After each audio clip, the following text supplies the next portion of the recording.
एक ऐसे परिवार की जो अपनी मिट्टी से बिछड़कर शहर की रफ्तार में कुछ ढूंढने आया और जंगल की पुकार ने उन्हें रोक लिया। तेलंगाना की छोटी सी गांव नरसापल्ली में, जहां हरियाली कभी लहराती थी, अब सूखा और बेरोजगारी ने डेरा डाल रखा था। रामू एक मेहनती किसान था। अब खेत की जगह क्रैक्ड मिट्टी को देखता था। लता, अब तो ये जमीन भी हाथ छोड़ने लगी है। क्या करें? शहर चले क्या? शहर? वहाँ कौन जानता है हमें, लेकिन चिंटू के लिए हाँ चलो रामू, शायद वहाँ कोई काम मिल जाए। और यूं वो परिवार निकल पड़ा, उम्मीदों की गठरी लेकर अनजान सड़कों की ओर। शहर की चकाचौंध, ऊंची इमारतें, हॉर्न का शोर, सब कुछ नया था। अम्मा देखो ना, कितना बड़ा मकान। क्या हम भी इसमें रहेंगे? नहीं बेटा, हमें फिलहाल उस जंगल के पास वाली बस्ती में ही रहना होगा। वही हमारे लिए ज्यादा सही है। जंगल, जो कभी शांति का प्रतीक था, अब शहरी विकास की दौड़ में निशाने पर था। एक दिन रामू को मजदूरी का काम मिला, एक नए प्रोजेक्ट के लिए जंगल को साफ करने का। ठेकेदार भी अब रामू के पास आया और रामू से आकर कहने लगा, भाई, दिन का 500 मिलेगा। ट्रैक्टर चलाना है, पेड़ हटाने हैं, तैयार हो ना? ठीक है, काम तो करना ही है ना। पर उसी रात को चिंटू जंगल में घुस गया और वहां जाकर उसने देखा एक नन्हा सा खरगोश झाड़ियों में फंसा हुआ था, जिसे देखकर चिंटू ने उसके पास जाते हुए उस नन्हे से खरगोश को कहा। डरो मत, मैं तुम्हें बचाऊंगा। रामू भी उसे ढूंढता हुआ आया और अब दोनों ने ही मिलकर उस खरगोश को बचा लिया। ये सब होते देखकर रामू बोला, हम इन मासूमों का घर उजाड़ने जा रहे हैं। और यहीं से शुरू होता है एक आम आदमी की असाधारण कहानी का सिलसिला, जो थी जंगल की रक्षा। जंगल सिर्फ पेड़ों का समूह नहीं होता है, वो जीवों का घर भी होता है, भावनाओं का बसेरा होता है। और जब भी वो खतरे में हो तो उसकी चेतावनी हर उस दिल तक पहुंच जाती है जो दिल मासूमियत के साथ उस चेतावनी को सुनने की इच्छा रखता है। रामू रोज की ही तरह जंगल के किनारे से काम पर जा रहा होता है, लेकिन आज कुछ अनोखी ही चमक थी। पक्षियों के चहचहाट में घबराहट भरी हुई थी और हवा भी भारी भारी सी लग रही थी। ये सब कुछ देखकर चिंटू भी अब चकित रह गया और फिर कहने लगा, बाबा देखो ना, सारे जानवर पेड़ों के पास इकट्ठा हैं। सब डरे डरे से लग रहे हैं। शायद इनको भी पता चल गया है कि इनका घर बचने वाला नहीं है। ठेकेदार की मशीनें पेड़ को काटने के लिए बिल्कुल तैयार खड़ी थी। हर कटते पेड़ के साथ जैसे जंगल चीख पुकार मचा रहा था। पेड़ जब गिरते हैं, हवा जमीन तक ही नहीं, आत्मा तक जाती है, क्योंकि आसपास कोई सुनने वाला नहीं होता। एक घायल हिरण मशीनों की आवाज से डरकर सहमा हुआ इधर उधर गिरते हुए दौड़ रहा था। उसके पैर में भी गहरी चोट आई थी। ये देखकर चिंटू भी चकित और हैरान था और वो अपने माँ पिताजी से कहने लगा। रामू तुरंत दौड़ा और लता भी। अरे बाप रे, इसकी हालत तो बहुत बुरी है जी। बेचारा कितना परेशान हो गया है, बेघर इधर उधर दौड़ रहा है। रामू ने भी अब बिना कुछ सोचे हिरन को अपनी गोद में उठाया और झोपड़ी में ले आया। लता ने जल्दी से हल्दी और पट्टी से उसका इलाज भी करना शुरू कर दिया। मैं इनका घर उजाड़ने जा रहा था और अब इन्हें बचा रहा हूँ। ये कौन सा न्याय है? चिंटू बेचारा अकेले बैठा हुआ था, घायल हिरन के पास में। तभी हवा में कुछ अजीब सी फुसफुसाहट हुई।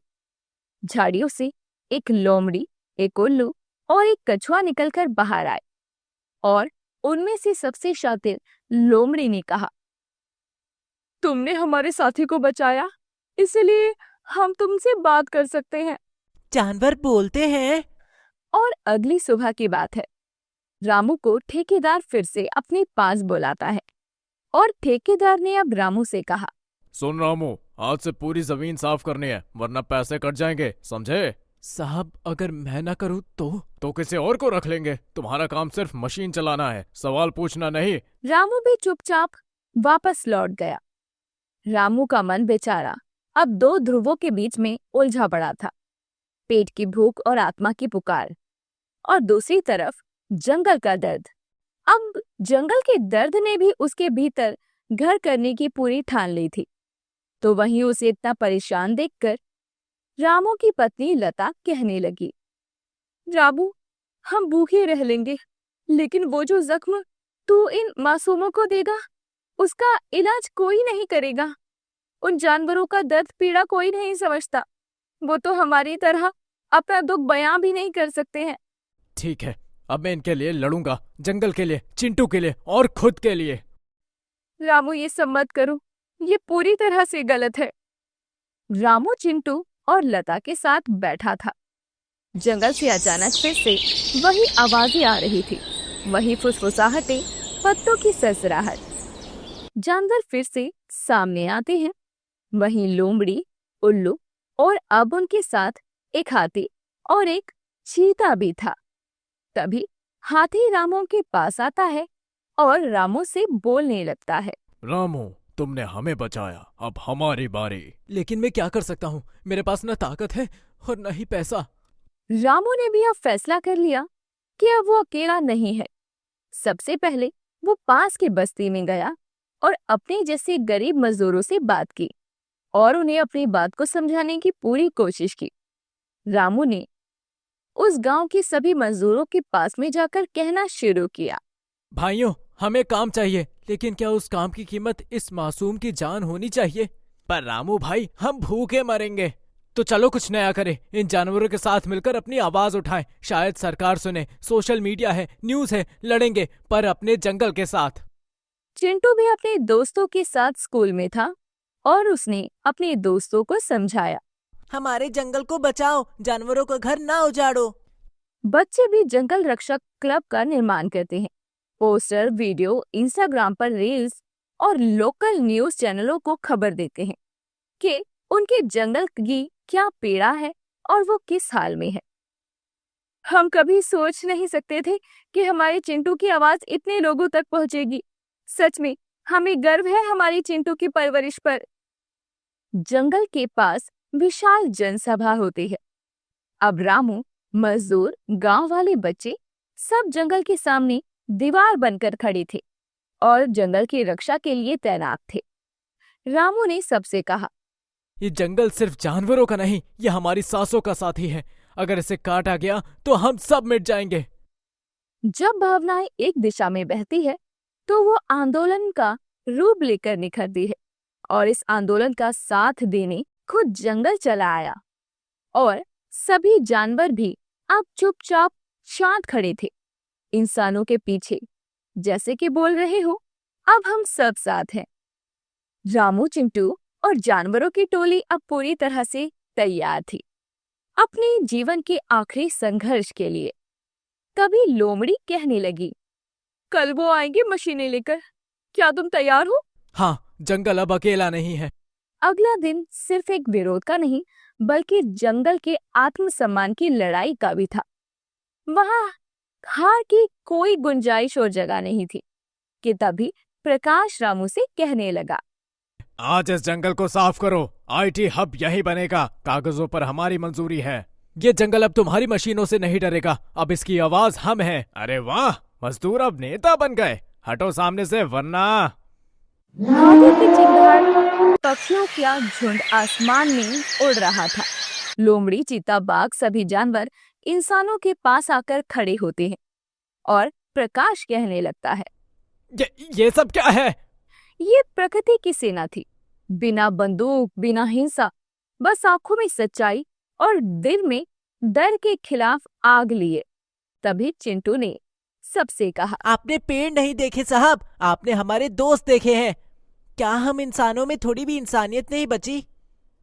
मैं तो सिर्फ एक प्रोजेक्ट चला रहा था, मुझे नहीं पता था। जंगल की रक्षा के लिए गांव वालों और बच्चों की अनोखी लड़ाई हुई।